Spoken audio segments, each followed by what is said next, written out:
যেন একটা গুনগুন আওয়াজ পাইতেছিলাম। ওই আওয়াজটা কিসের? হযরত ওমরের বোন বলে ভাই ওই আওয়াজটা হলো কোরআনের আওয়াজ। বলে ওই কোরআন কেমন একটু আমারে দেখাও। হযরত ওমর রাদিয়াল্লাহু তাআলা আনহু কোরআন দেখতে চাইলেন। হযরত ওমর রাদিয়াল্লাহু তাআলা আনহুকে হযরত ওমরের বোন তিনি বলে ভাই এই কোরআন হলো পবিত্র, এই কোরআন হলো পাক। এই কোরআনকে স্পর্শ করতে গেলে, এই কোরআনকে ছুঁইতে গেলে পবিত্র হওয়া লাগে। পবিত্র না হলে কোরআন স্পর্শ করা যায় না। হযরত ওমর গোসলখানায় গেলেন, গোসল করলেন।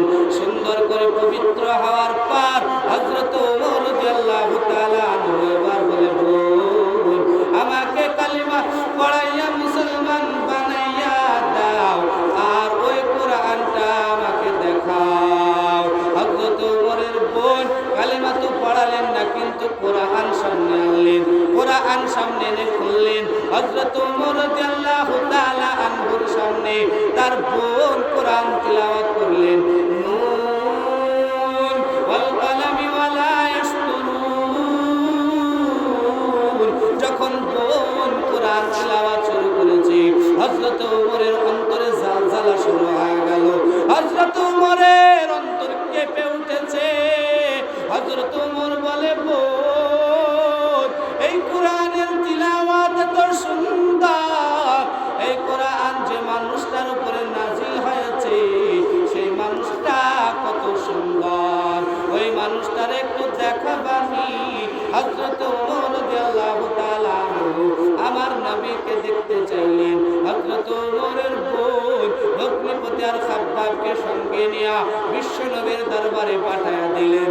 বিশ্বনবী আমার রাহমাতাল লিল আলামিন ওই সময়তে যে জায়গাতে থাকতেন ওই সময় সাহাবাদের সংখ্যা কম আর বেঈমানদের সংখ্যা ছিল বেশি। এই কারণে দুনিয়াতে আমার নবীর সাহাবারা ওই সময়তে হযরত ওমরের আগে সব সাহাবারা আমার নবীর আগে পিছনে ডানে বামে সব সময় পাহারা দিতেন। কারণ হলো বেঈমানের দলের যদি একটু সুযোগ পায় আমার নবীর উপরে আক্রমণ করবে। সাহাবা রাদিয়াল্লাহু তাআলা আনহুমেরা পাহারা দিতেছে। একজন সাহাবী পাহাড়ের উপরে আছে, দূর দূরান্ত দেখতেছে। হযরত ওমর ওই সময় আসতেছে, বিশ্বনবীর কাছে এসে বলে ও পয়গম্বর ইসলামের দুশমন ওমর আসতেছে, যদি একটু যদি আমাদেরকে অর্ডার দেন ওই ইসলামের দুশমন ওমরকে দুনিয়া থেকে বিদায় করে দেব। আমার নবী রাহমাতাল লিল আলামিন আগে দোয়া করেছিলেন যে ও আল্লাহ ইসলামের ভিতরে হয় ওমর না হয় আবু জেহেলকে আল্লাহ তুমি এনে দাও, না হয় ইসলাম প্রচার করা একটু কঠিন হচ্ছে। আমার আল্লাহ তাআলা হযরত ওমরকে কবুল করে নিয়েছে। আমার নবী জানতে পেরে গেল। সাহাবীকে বলল রে সাহাবী আর ওমরকে মারা লাগবে না, ওমর নিজেই মারার জন্য আসতেছে। সুবহানাল্লাহ। হযরত ওমর বিশ্বনবীর কাছে আসলেন। বিশ্বনবীর কাছে আসার পর হযরত ওমর বিশ্বনবীর কাছে বসলেন আর বললেন ও পয়গম্বর এই তলোয়ারটা আপনি নেন, এই তলোয়ারটা নিয়ে আমি ওমরের গর্দান কেটে দেন, কিন্তু তার আগে কালিমা পড়াইয়া মুসলমান বানাইয়া দেন যাতে আমি জান্নাতের মেহমান হতে পারি। সুবহানাল্লাহ। আমার নবী রাহমাতাল লিল আলামিন দুনিয়ার জমিনে আর ওই সময়তে হযরত ওমরকে মুসলমান বানাইয়া দিল কালিমা পড়াইয়া। কালিমা পড়াইয়া মুসলমান বানাইয়া দিল। হযরত ওমর যখন মুসলমান হয়ে গেল ওই সময়তে কাবার চত্বরে দাঁড়াইয়া গেল। কাবার কাছে দাঁড়াইয়া বেঈমানদেরকে বলতেছে এই বেঈমানের দল কে আছিস এই সময়তে আয়, আমি ওমরের সঙ্গে ইসলামের পক্ষে লড়াই করতে আসবে, ইসলামের বিরুদ্ধে লড়াই করতে আসবে, কে আছে আয়। একটু আগে তোদের বিরুদ্ধে ছিলাম, একটু আগে আমি তোদের ধর্মে ছিলাম, এখন আমি ইসলাম ধর্মের একজন খাঁটি মুসলমান হয়ে গেলাম। আমি ওমরের সঙ্গে কারোর সাহস থাকে ইসলামের বিরুদ্ধে লড়াই করতে আসবে, তাই বেঈমানের দলেরা সেদিন কেউ সাহস পায় নাই হযরত ওমরের সঙ্গে লড়াই করবে, কেননা হযরত ওমরের মাথা গরম। আর ওই সময় যদি বেঈমানের দলেরা যায়, বেঈমানের দলেরা সব জাহান্নামী হয়ে যাবে। বেঈমানরা বলা শুরু করলো, এই সময় যদি উমরের কাছে যাওয়া যায় তাহলে আমাদের বিবিগুলা বেওয়া হয়ে যাবে, সন্তানগুলো এতিম হয়ে যাবে, এখন যাওয়া যাবে না। হযরত ওমর রাদিয়াল্লাহু তাআলা আনহু ইসলাম গ্রহণ করার পরে এত বিনয়ী হয়ে গেল, এত নম্র ভদ্র হয়ে গেল যে হযরত ওমরের মতো নম্র ভদ্র মানুষ দেখা যায় না। হযরত ওমর যখন খলিফা হলেন, রাতের বেলাতে ঘুরে ঘুরে দেখে কারোর কোনো অসুবিধা হয়েছে কিনা। হযরত ওমর রাদিয়াল্লাহু তাআলা আনহু একদিন রাতের বেলাতে বিশ্বের মানুষদেরকে, ওই সময়তে অর্ধ জাহানের খলিফা মানে অর্ধেক বিশ্বকে তিনি তখন দেখতেন। হযরত ওমর রাদিয়াল্লাহু তাআলা আনহু ওই সময়তে রাতের বেলায় ঘুরে ঘুরে দেখে এলাকায় কারোর কোনো অসুবিধা হয়েছে কিনা। রাতের বেলায় একজন গোলামকে নিয়ে রাস্তায় বাহির হয়েছে, মাঠের দিকে একটা আগুনের নৌকা দেখা গেল, আগুন দেখা গেল। ওই আগুন দেখার পর হযরত ওমর আগুনের কাছে গেলেন, দেখলেন ওই জায়গাতে একজন বুড়ি মহিলা পাতিলে পানি গরম করতেছে, কি যেন রান্না করতেছে রাতের বেলায়। হযরত ওমর ওই কথা, ওই যখন দৃশ্য দেখলেন, দৃশ্য দেখার পর হযরত ওমর রাদিয়াল্লাহু তাআলা আনহু ওই সময় বুড়িমাকে ডেকে বলে, আম্মা জান, এত রাতের বেলায় কেন রান্না করতেছে?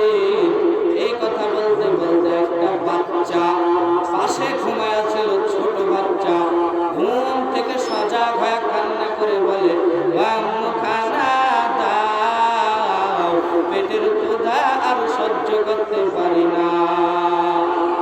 হযরত ওমর ওই সময়তে পরিচয়টা গোপন রাখলেন, বললেন না যে আমি হলাম হযরত ওমর, এই জামানার খলিফা হযরত ওমর রাদিয়াল্লাহু তাআলা আনহু। ওই সময়তে পরিচয় গোপন রাখলেন আর বললেন, আম্মা জান, এই রাতের বেলাতে সন্তানদেরকে ক্ষুধার্ত রেখে রাতের বেলায় কি হাঁড়িতে রান্না করতেছেন? যদি একটু বেলা থাকতে থাকতে রান্না করতেন তাহলে সন্তানেরা খেতে পারত। ওই সময়তে আম্মা জান কান্না করে বলে, ও যুবক, তুমি কে আমি জানি না, কিন্তু আমি জানি এই আমাদের এলাকার একজন খলিফা হয়েছে যে তার নাম হলো ওমর। ওই ওমরের জন্য আমি আল্লাহর কাঠগড়ায় বিচার দায়ের করব। কেন? যে আজকে অনেক দিন হয়ে গেল আমার স্বামী যুদ্ধে গিয়ে শহীদ হয়ে গিয়েছে, আমাদের বাড়িতে যত খাবার ছিল সব খাবার শেষ হয়ে গেল, ছোট ছোট বাচ্চা নিয়ে আমি কই যাব? কোনো যাওয়ার রাস্তা পাই না, আমার বাড়ির সব খানা শেষ হয়ে গিয়েছে।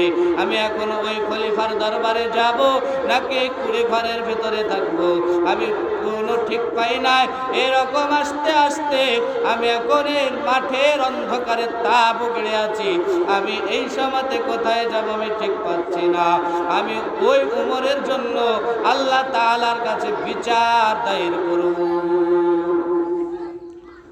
হযরত ওমর এই কথা শোনার পর তিনি বললেন না যে আমি হলাম হযরত ওমর, পরিচয় গোপন করে দিলেন। পরিচয় গোপন রেখে গোলাম আসলামকে নিয়ে বাইতুল ফান্ডে চলে আসলেন। বাইতুল ফান্ডে আসার পর হযরত ওমর নিজ হাতে আটার বস্তা রেডি করলেন। আটার বস্তা রেডি করার পর হযরত ওমর আসলামকে বলে, আসলাম, এই আটার বস্তা আমি ওমরের মাথায় তুলে দাও। আসলাম তিনি বলেন, আমি এই কথা শোনার পর অজ্ঞান হয়ে যাওয়ার মতো অতিক্রম হয়ে গেলাম, কেননা আমাদের দেশের প্রধানমন্ত্রী হওয়ার পর যদি বলে আটার বস্তা আমি মাথায় নিয়ে মানুষের কাছে যাব, এই কথা কি মানা যায়? আমাদের দেশের প্রধানমন্ত্রী যদি আজকে যদি কোনো গরিব ফুটপাতের একজন মানুষকে যদি আটার বস্তা মাথায় করে নিয়ে আসতে পারে, তবে সে খাঁটি মন্ত্রী হতে পারবে না, চলতে পারবে না। আর আপনারা বলেন ও কি এই কাজ করবে? করবে? আচ্ছা, আমাদের দেশের প্রধানমন্ত্রী নরেন্দ্র মোদী যদি রাস্তায় একটা ফুটপাতে গরিব মানুষ, তার 2-3টে ছেলে আছে, 2-3 দিন ধরে খায়নি, এই কথা শোনার পরে মায়া এসেছে অন্তরে, যে আটার বস্তা মাথায় করে নিয়ে আসবে। কর্মচারী আছে না, কর্মচারীদেরকেও বলবে না, দোকানদারকে বলবে, দোকানদারকে বলবে তুমি দিয়ে আসবে, ঠিক না? হযরত ওমর এমন একজন সাহাবী, এমন একজন খলিফা, এমন একজন মন্ত্রী, অর্ধজাহানের খলিফা হওয়ার পর হযরত ওমর রাদিয়াল্লাহু তাআলা আনহু আটার বস্তা নিজেই মাথায় নিলেন। ওই রাতের বেলাতে আম্মা জানের বাড়িতে গেলেন, যাওয়ার পরে বলে আম্মা জান আপনি একটু সরে যান। আটার বস্তা নামাইয়া নিজ হাতে খামিরা বানাইয়া রুটি তৈরি করলেন। রুটি তৈরি করার পর বাচ্চাদেরকে সজাগ করলেন। হযরত ওমর উরুর উপরে বসাইয়া বাচ্চাদেরকে খানা খাওয়াইতেছেন, রুটি খাওয়াইতেছেন। আর এক সময় খাওয়ানো শেষ হলে হযরত ওমর তার ওই সময়তে আম্মা জানকে বললেন, আম্মা জান এই আটার বস্তা রেখে গেলাম, রুটি রেখে গেলাম, আপনি খান, বাচ্চাদের যদি আরো লাগে আপনি দেন, কিন্তু এই আটার বস্তা শেষ হওয়ার আগে আমি আবার খবর নেওয়ার চেষ্টা করব। এখন আমি চলে যাই। হযরত ওমর চলে আসবেন, এমন সময় পেছন থেকে ওই বুড়ি মহিলাটিকে বলে, ও যুবক তুমি কে আমি জানি না, কিন্তু ওই ওমরের বাদ দিয়া যদি তোমাকে আমাদের দেশের খলিফা বানায়া দিত, তাহলে আমাদের দেশটা জান্নাত হয়ে যেত। কাকে বলছে? ওমরকেই বলছে, ঠিক না? ওই সময়তে হযরত ওমর তাও বললেন না যে আমি হলাম ওমর। সকাল বেলাতে রাজসভা থেকে হযরত ওমর দুইজন প্রহরী পাঠাইয়া দিল। দুইজন প্রহরী আম্মা জানের কাছে এসে বলে, আম্মা জান হযরত ওমর খলিফাতুল মুসলিমিন আপনারে ডেকে পাঠিয়েছে। আচ্ছা, রাতের বেলায় এই ঘটনা ঘটার পর যদি জানতে না পারে যে এই হলো হযরত ওমর যে রাতে এসেছিল, কিন্তু জানে না যে ওটাই ছিল হযরত ওমর, এবার সকালবেলাতে যদি জানতে পারে যে খলিফাতুল মুসলিমিন আমাকে ডেকে পাঠিয়েছে, অন্তরে ভয় আসবে কি আসবে না? মনে হয় কালকে রাতের যুবক সব কথা বলে দিয়েছে, যে আমি হযরত ওমরকে গালি দিয়েছি, হযরত ওমরের বিরুদ্ধে আমি আল্লাহর দরবারে বলবো, এই কথাগুলো মনে হয় সব হযরত ওমরকে বলে দিয়েছে ওই যুবক। আমার মনে হয় আর বাঁচার রাস্তা নাই। আম্মা জান কান্না শুরু করে দিলেন, ছোট ছোট বাচ্চাদেরকে বুকে জড়ায়া ধরতেছে আর বলতেছে, ও আমার বাচ্চারা, কলিজা টুকরা সন্তানেরা, আম্মা জানকে শেষবারের মতো দেখে না, মনে হয় আর দেখতে পাবা না। হযরত ওমরের দরবারে ডাক পাঠিয়েছি, হযরত ওমরের কাছে যেতে হবে, খলিফার কাছে যেতে হবে, আর মনে হয় আমার বাঁচার রাস্তা নাই। হযরত ওমরের দরবারে গেলেন, যাওয়ার পরে সিংহাসনের দিকে তাকায়া দেখে কালকে রাতের যুবক সে বসে আছে। সুবহানাল্লাহ। এই দুনিয়ার মানুষেরা যদি যে মানুষটার সামনে আল্লাহ তাআলার কাছে বিচার দেব বললাম, ওই মানুষটা পরিচয় দিল না, যদি সকালবেলায় গিয়ে দেখি ওই মানুষটাই হলো সেই মানুষ, যদি এই রকম যদি দেখতে পাই, অন্তরের ভিতরে আরো ভয় আসবে কি আসবে না? কি আসবে না? আরো ভয় হয়ে গেল দুনিয়ার জমিনে হযরত ওমর ওই সময়তে আম্মা জানকে দেখে বলে, আম্মা জান আপনার কোনো ভয় নাই, কোনো পেরেশানি নাই। ওই সময় হযরত ওমরের হাতে একটা লম্বা পাগড়ি ছিল। ওই লম্বা পাগড়ি হযরত ওমর নিজের গলাতে এক মাথা পেঁচাইয়া নিলেন, আর এক মাথা হযরত ওমর ওই বুড়ি মহিলার হাতে দিয়া দিল, আর বলল, আম্মা জান আজকের বিচারক আমি ওমর না, আজকের রাজসভার বিচারক হলেন আপনি।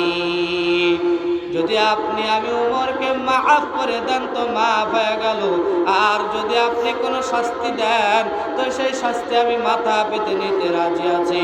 কারণ হলো সময় মতো আপনার খবর নিতে পারি নাই, সময় মতো আপনার ক্ষুধা নিবারণ করতে পারি নাই।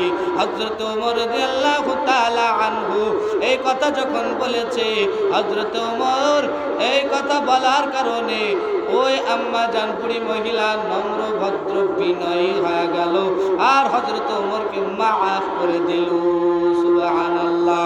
এই দুনিয়ার মানুষেরা যদি কারোর কাছে ভুল করা যায়, ভুল করার পর তার কাছে যদি সামনে গিয়ে সে কোনো কথা না বলার কারণে আগেই যদি ক্ষমা চাওয়া যায়, ওই বান্দা যতই কঠিন হোক না কেন ওই বান্দা মানুষটাকে ক্ষমা করে দিবে কি দিবে না? কি দেবে না? আমবাগানে আম চুরি করতে গিয়েছেন, মালিক দেখেনি, একদিন গিয়ে বলছেন, ভাই কিংবা চাচা এমন একটা সময় আপনার বাগানে আম চুরি করেছিলাম, আপনি দেখেননি, তো ওই আম চুরি করে আমি খুব বড় গুনাহ করেছি, ভুল করেছি, আপনার কাছে আমি ঋণী, আপনি যদি পয়সা চান তো পয়সা দেবো, আর না হলে আপনি আমাকে ক্ষমা করে দেন, না হয় শাস্তি দেন। আচ্ছা ওই মানুষটা কি করবে? কি করবে বলেন না, কি করবে? আপনারা কথা বলা জানেন না, ওই মানুষটাকে ক্ষমা করে দেবে, ঠিক না? মানুষ বিনয়ী হয় আগেই যদি ক্ষমা চাওয়া যায়। হযরত ওমর রাদিয়াল্লাহু তাআলা আনহু জাহান্নামের ভয়ে ক্ষমা চাইলেন, কারণ এখন দুনিয়ার দায়িত্ব আমাকে আল্লাহ তাআলা দিয়েছে। যদি কোনো মানুষ আমার এই দেশে যদি ক্ষুধার্ত মারা যায়, আমাকে আল্লাহ তাআলার কাছে গিয়ে জবাবদিহি করতে হবে। এই দুনিয়ার মানুষেরা, আমাদের দেশের যারা প্রধানমন্ত্রী, অর্থমন্ত্রী, আমাদের দেশে যারা মন্ত্রী হয়ে বসে আছে, তারা কি মানুষের খবর নেয়? না না, তারা মানুষের খবর না, নিজের ব্যাংক ব্যালেন্স ভরতেছি, ঠিক না বল? আল্লাহ রাব্বুল আলামিন আমাদের দেশটাকে দোয়া করি আমরা যেন ইসলামিক শাসক দিয়ে আমাদের দেশটা ইসলাম দিয়ে যেন ভরে যায়, বলে আমিন। চাই না, দেখেন কেউ চায় না যে ভারতবর্ষের সব নাগরিক মুসলমান হয়ে যাক, চান না? আপনারা চান না? কি চান না? যদি চান তাহলে আমিন বলতে কিপটামি করলেন কেন? হ্যাঁ, পয়সা নেবো, আমি পয়সা নেব? মহতারাম, সময় শেষ, আমি বুঝতে পারছি, দোয়া হবে ইনশাআল্লাহ। আল্লাহ রাব্বুল আলামিন আমাদেরকে দুনিয়াতে পাঠিয়েছে, আমাদেরকে আবার চলে যেতে হবে, কেউ থাকবো না। কোরআন হাদিসের কথা যতই শুনি না কেন, শোনা আর বলার নাম ঈমান নয়, মানার নাম ঈমান। মানতে পারলেই লাভবান, শুনে লাভবান হওয়া যাবে না, মানতে হবে। মানবো ইনশাল্লাহ। একটা আমল দিয়ে যাব, করবেন? আমল করবেন, একটা আমল করবেন, ছোট্ট আমল। সকালবেলায় উঠবেন, 5 ওয়াক্ত নামাজ প্রত্যেকদিন পড়বেন, আর ওই ফাঁকে ফাঁকে 20 জনকে সালাম দেবেন। পারবেন? 20 জনকে সালাম দেবেন। আল্লাহ রাব্বুল আলামিনের নবী বলেন, যদি কোনো বান্দা এইরকম করে যদি মারা যায়, আল্লাহ তাআলা তাকে বিনা হিসাবে জান্নাতে দেবে। সুবহানাল্লাহ। করবো ইনশাআল্লাহ, আমল করব, প্রত্যেক দিন 20 জনকে সালাম দেবো। আল্লাহ রাব্বুল আলামিন আমাদের সকলকে এই ছোট্ট আমলটা করার তৌফিক দান করুন বলে আমিন। দরুদ ইব্রাহিম করে দোয়া হবে ইনশাআল্লাহ। আল্লাহুম্মা সাল্লি আলা মুহাম্মাদ ওয়া আলা আলি মুহাম্মাদ কামা সাল্লাইতা আলা ইব্রাহিম ওয়া আলা আলি ইব্রাহিম ইন্নাকা হামিদুম মাজিদ। আল্লাহুম্মা বারিক আলা মুহাম্মাদ ওয়া আলা আলি মুহাম্মাদ কামা বারাকতা আলা ইব্রাহিম ওয়া আলা আলি ইব্রাহিম ইন্নাকা হামিদুম মাজিদ।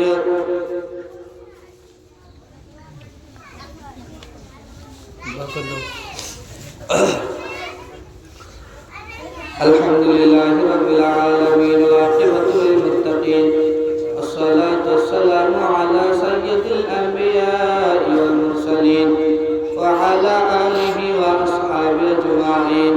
ইয়া আরহামার রাহিমিন ইয়া আরহামার রাহিমিন ইয়া আরহামার রাহিমিন।